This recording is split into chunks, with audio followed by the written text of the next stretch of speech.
I have a favorite quote, which is that we do not inherit the earth from our ancestors, we borrow it from our children.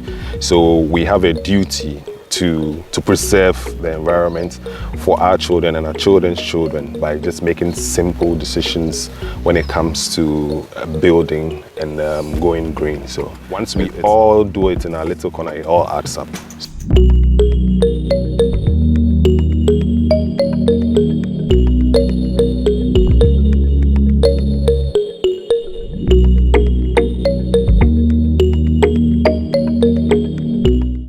Hi guys, and welcome back to our channel. I'm Yaba and we are Ghana Bound.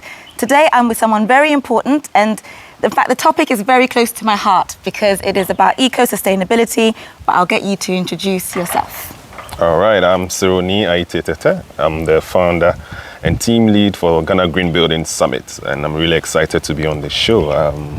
I've been telling you about we need to do this, and I think we haven't gotten the chance to do this for a while, but I guess this is the perfect timing. Sometimes the timing just has to be right, and after today I can consider myself a YouTube celebrity. Yeah! We are at a beautiful estate, private and tucked away, right next to the Ebury Mountains in Oyarifa. So we're going to have a walk around as we chat, so you guys can enjoy the beautiful green scenery on top of it. Sani, tell us a bit more about how you came about to set up the Green Building Summit in Ghana, and a bit more about your background with it. Sure. All right. So my background basically is in banking and then marketing and real estate. I worked in the bank for a while, and I'm not one for the routine, so I decided to join a real estate company, something that will get me out there and put me on the field. I'm more an out person, so that's why I joined a real estate company. So in doing marketing activities, we were very heavy on thought leadership. And then we chanced upon green buildings, and it completely blew my mind. I was like, whoa, why isn't there anyone talking about this in Ghana, or why isn't there a forum or a platform that could offer Ghanaians opportunity to learn about green buildings? And so in 2017, whilst I was with Emerald Properties, I was a real estate company I was working with, we decided to create the platform for the very first Ghana Green Building Summit in October 2017. And we thought it was just something small, but it ended up being a big hit.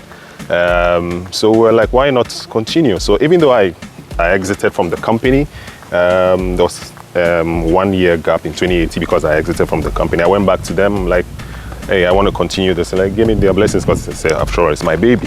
Yeah. So that's how come, because when I found out about the benefits of green buildings, I was completely blown away, like I said. For instance, in the very office I was working with in back then, there are times where people have sinus issues all the time, and then I found out that it could be basically because of the kind of paint that was used within the environment, because a lot of them contain volatile organic compounds. They are called VOCs. So for those watching, if you're going to buy a paint, just check for the VOC free I'll put paints. the details there, because I'm going to be checking for it as well. So what other things made it stand out for you that actually eco building is well worth considering? I also found out that depending on the amount of daylighting that could come into your building, it could affect your productivity and even your mood. It's been proven, I think there are studies that have been done, that for those working in environments where there's enough penetration of daylighting, their concentration levels are improved. Okay. Yes, there's that. And then you realize that most of our buildings around you are not allowing a lot of daylighting. Nice. So from design, I realized that a lot could be done as well.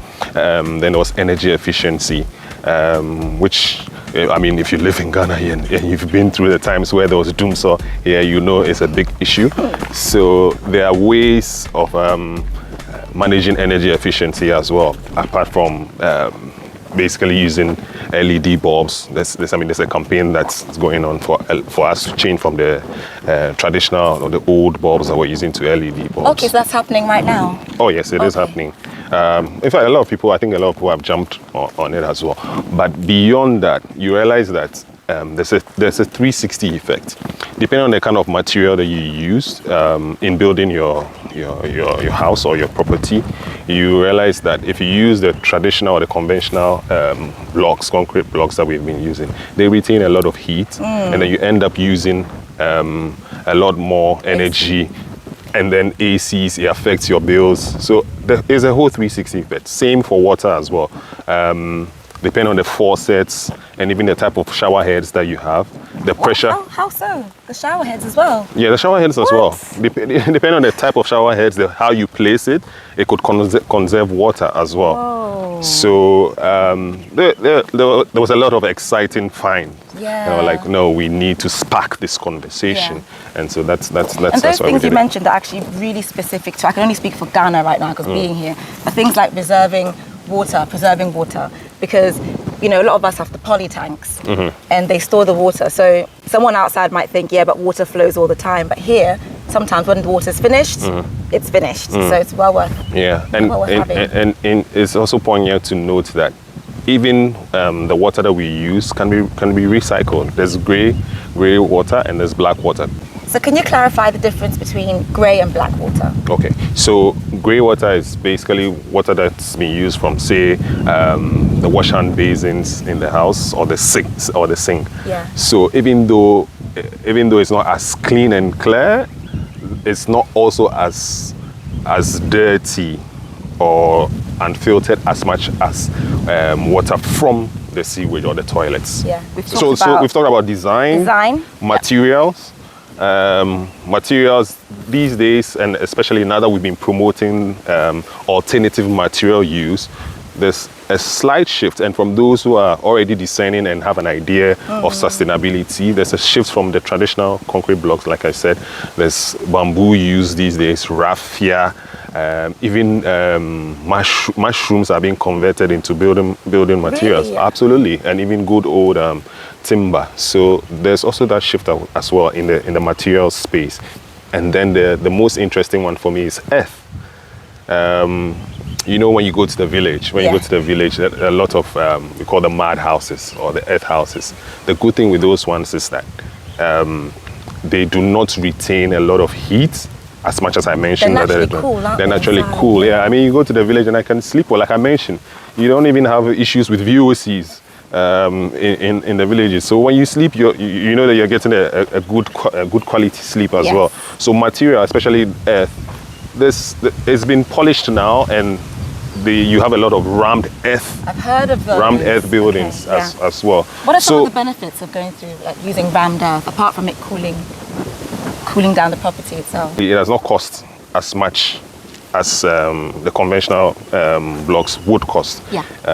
And then also beyond that, even for the benefit of the environment, you know, the production of the traditional blocks involves a lot of use of cement, and cement production actually adds a lot to CO2s. Yeah. The whole conversation about climate change, climate action is basically that there's an overproduction of CO2s in the environment. And once there's an overproduction of CO2s, they form a blanket around this atmosphere, and the heat that emanates from the atmosphere is not able to escape, so it's trapped.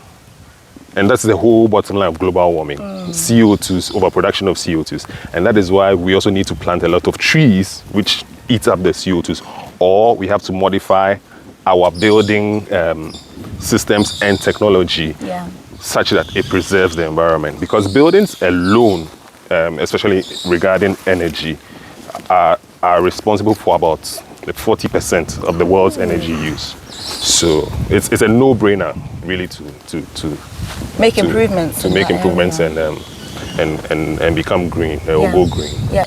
In Ghana, there's a lot more development happening over the years. Investors are coming, people are moving back. So do you think it's something people need to note now to try and use alternative methods to be building these houses, developers and private owners? Absolutely. I mean, we are in this estate, and you can tell how nice it feels to be in this area, because you can tell there are a lot of trees around. The greenery is that there are spaces for you to just walk around, just distress, which even brings me to the point that even sometimes it's been proved that if you spend around at least an average of 10 to 15 minutes sitting under a tree, it even lowers your stress levels. I didn't realize Yes, that. it lowers your stress levels. You'll be seeing me under a tree later. It lowers your stress levels. So yes, it's a no-brainer. There's also the perception out there that going green means it's going to cost you a bit more. Okay, let's talk about that. If you go green. Yeah, let's talk about the misconceptions. Yes. Because I feel like there are actually quite a few going around. There's some truth to it because on the average, you spend 3% more if you're building green. Versus going the conventional way. Okay. However, the advantage of going green is that eventually, if you look at it from a life cycle angle, which means that you're considering operating the house from the time you bought it or you built it all the way through some years ahead in the future, you actually make 14% more savings in terms of energy, water, all the operational issues. Another interesting angle to green buildings is that a lot of people focus on the add-ons. The add-ons being that you need to add a solar panel to make it green. But the key thing, and I keep telling people, is that you just have to get your design right. If you get your design right and you have enough daylighting during the day, you don't need to put on your lights during the day. That's true. You know, there are some places you go. In fact, a lot of the commercial offices, everyone has their lights on. But if you go to some of the green buildings where there's enough daylighting, you don't need to do that. And once you don't need to put your lights on, you also save on energy energy bills. So it's a 360 effect. The benefits, you win, yes. Yeah, you win. The benefits outweigh, I think, the 3% extra cost. And then more importantly, you also save the environment. If we don't change the perception a lot of people have about green buildings being extra expensive because they are looking at the front end cost instead of doing a life cycle analysis, then they will not buy any. But like I said, even beyond saving the environment, for me, the personal benefits, like I mentioned, headaches, sinus issues, you're in a particular building. I'm sure a lot of people know. You're in this office and there's just this one person or 2 or 3 people who always have this sinus issues or have headaches. To know, anyone who's watching this now, what kind of, let's say symptoms are you getting when you're in your office 9 to 5 or people get irritated, irritation, they can't focus, productivity is low. It's all because of either poorly designed offices or the kind of paint and other finish that was used which contain VOCs, which are volatile organic compounds. Yeah. So let's talk about solutions, because there are a lot of issues that come from some of these materials. People want to build here, and some, I'm sure, want to build eco-friendly properties. Are the materials easily accessible here? Good question. And that is why, as part of our objectives going forward for the summit, is that we need to create and support SMEs within the green innovation sector. Because, like you mentioned, if I want to do a rammed earth property, for instance, even though the costs are supposedly cheaper, how accessible is it for the regular guy out there who wants to build? And the thing is that the materials are not as accessible as they should be because it's low volumes, or it's all a scale, economies of scale. Yeah. The more that people jump on board and the more that we have greater demand for such properties, then of course, then it's also a business opportunity for some of the innovators to scale up. Yeah, and that's why you're doing the Green Summit, right? Absolutely. To raise the awareness. And that's why we want to bring it to everybody. Yes. Because it's so important and actually everyone can play their part. Let's talk about the Green Summit now. This flows in nicely. So this is year 5 we've just had, isn't it? The one that we went to. Yes. Yeah, so how's it gone the last 5 years? First one was exceeded our expectations, like I said. Then there was the gap between 2017 and 2019 because I transitioned from the company I was working. So the second one was also a very big hit. We had a Kempinski, and it was still in the same theme of creating awareness. And then 2020, when we were just about having the third one, COVID struck. COVID struck, we're all down, we're like, okay, we're closing shop. And then and then one of our friends were like, just go virtual. And then it turned out to be a big blessing. Amazing. Because we had a wider reach people from Pakistan, Australia, Canada, Thailand. Literally about 27 countries, people from 27 countries joined in. So it was also a very big hit. So that was the third one. Then we realized that, okay, we've been trying to create awareness for a while. Yeah. We needed to tweak our objectives a little bit to have measurable impact. Right. Because if you keep preaching and there's no measurable impact on the ground, really, it becomes a talk show. Yeah. So our objectives evolved. At the time, we were going to have the fourth one to supporting SMEs to be able to scale up. We've had some partners who are running programs to coach them, to be ready for the market, and also be able to assess funding, because funding is the fuel, isn't it? Yes, I mean, you can have is. all the great ideas if you don't have the support. It doesn't work. So in terms of supporting SMEs and also training as well, because we believe that even though they are professionals in the system, some of them do not have the requisite skills yet. They have the basic construction, building, operations management, property management, facility management skills, but we need to tune their mind to going green and being sustainable. So we've also had trainings in that respect for facility managers, and I'm sure, I don't know, you had a summit last year. Before, it was one of the actions before the summit. We trained over 32 facility managers, and also women. We trained 106 women last year as well, to upgrade and acquire green building skills as well. So training is also very much a part of our evolving objectives. And then the last one, which is growing or developing a pipeline of green development projects is also one of our key focuses going forward. Because at the end of the day, like I keep saying, if we keep preaching and talking and educating, people need to touch and feel and have a sense of what green buildings are.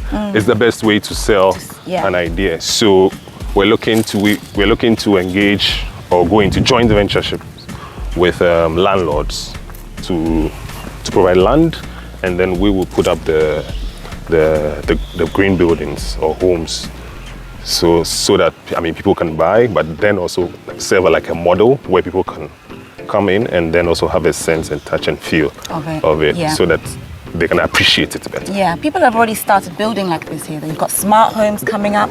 Even the bank where we held the summit last year, ticks a lot of boxes for absolutely. The green it is a green building. The thing with the green buildings is that I'm always having this argument with some of the stakeholders in the system, because they say unless a building is certified, and for those who are not aware, there are certification systems in the world. There's LEED, there's BREEAM, and then there's EDGE, which the IFC run.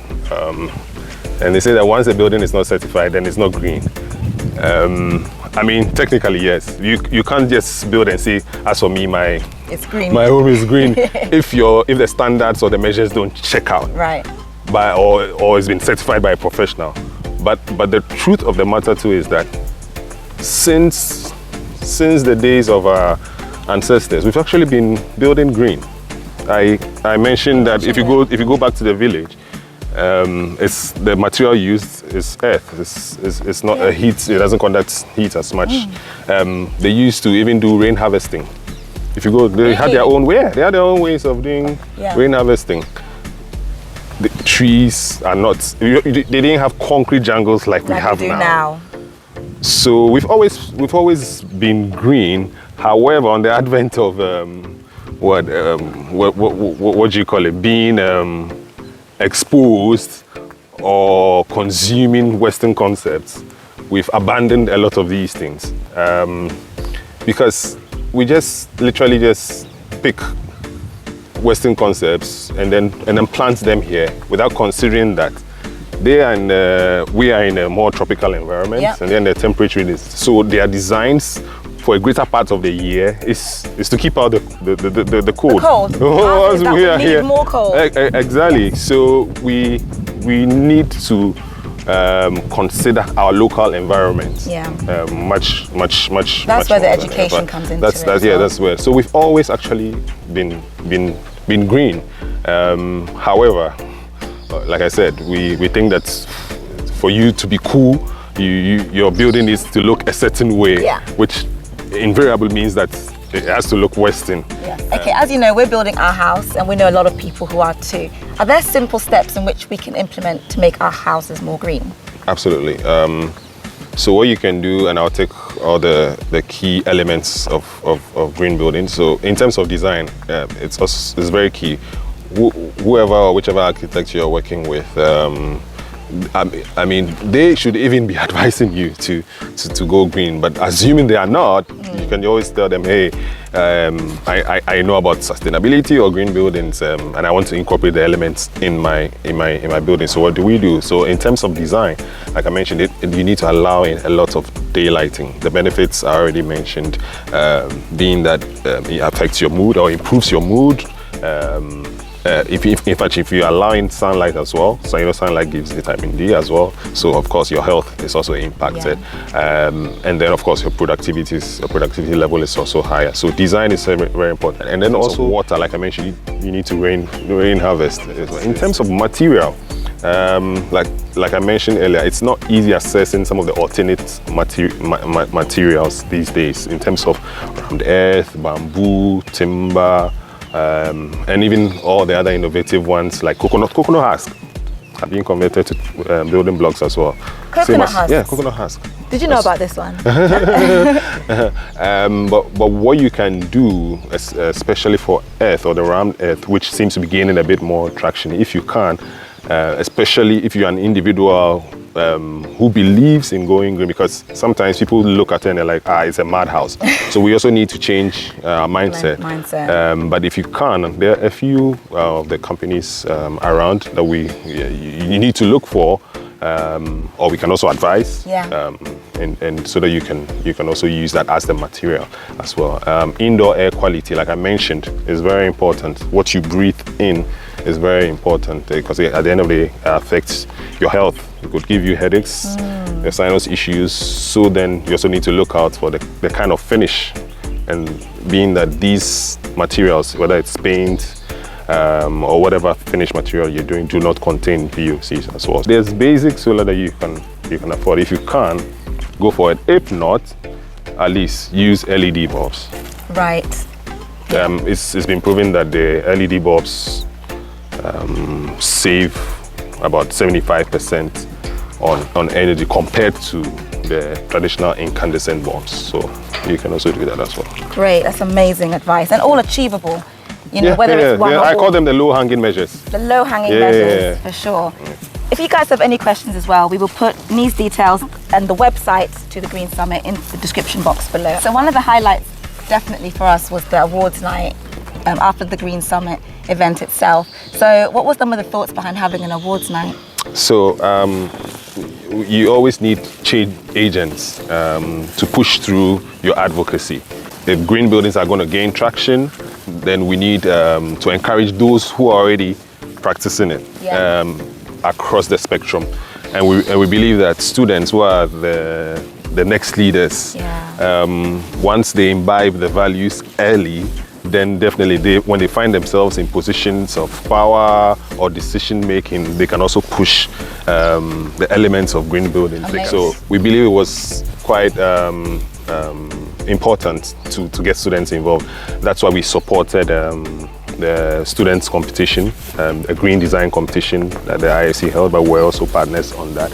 And we awarded the students on the night as well. Wow. And then there were also a few commercial or corporate bodies who are already practicing green, especially with their head office project or other developments that they manage. So that was the idea going into the Green Building Awards. That's excellent, and it's motivating. It makes, I think, it encourages us as a nation to do our parts, whether it's on a smaller scale or a larger scale. Absolutely. Nee, thank you so much again, not just for your time, but actually for educating us and highlighting how we can do our parts to to be more eco, but also how to improve our health with it. Absolutely. Okay, so we all need that. And if you haven't, guys, already, just check out in the description box. All of these details will be there, the Green Summit details. And as soon as we know the date for the next Green Summit, we will be revealing it all over our social media and on this video as well. Okay, so guys, if you haven't already, please don't forget to subscribe and hit the notification bell. In 3, 2, 1, way. Welcome to the family and see you in the next one.